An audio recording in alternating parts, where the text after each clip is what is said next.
హోరాహోరీగా ఉన్న పట్టణ వీధిలో కార్ల హోర్నులు, జనాల అడుగుల శబ్దాలతో నిండిన చోట అర్జున్ అనే బాలుడు నివసించేవాడు. ప్రతిరోజు పాఠశాలకు వెళ్లే మార్గంలో అతను ఒక చుట గమనించేవాడు, అక్కడ ఎప్పుడూ ఏదో ప్రత్యేకం కనిపించేది.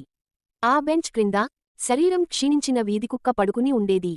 దాని కన్నులు దుఃఖంతో నిండి ఉండేవి. అంతా నిర్లక్ష్యం చేసినా అర్జున్ మాత్రం చేయలేకపోయాడు. ఒకరోజు అర్జున్ ఆగిపోయాడు. అతను తన టిఫిన్ బాక్సు తీసి కుక్క ముందుగా ఒక రొట్టె ముక్క పెట్టాడు. ఆ క్షణం ఆ కుక్క తొలిసారి తన తోకను ఊపింది. ఆ రోజు నుంచి అర్జున్ ప్రతిరోజూ ఆ కుక్కను చూసేవాడు. తిండి, నీరు, పాత దుప్పట్టిని తీసుకెళ్లేవాడు. క్రమంగా కుక్క బలంగా, ఉత్సాహంగా మారింది. ఒక వర్షపు సాయంత్రం ఆ కుక్క వణికుతూ కనిపించింది.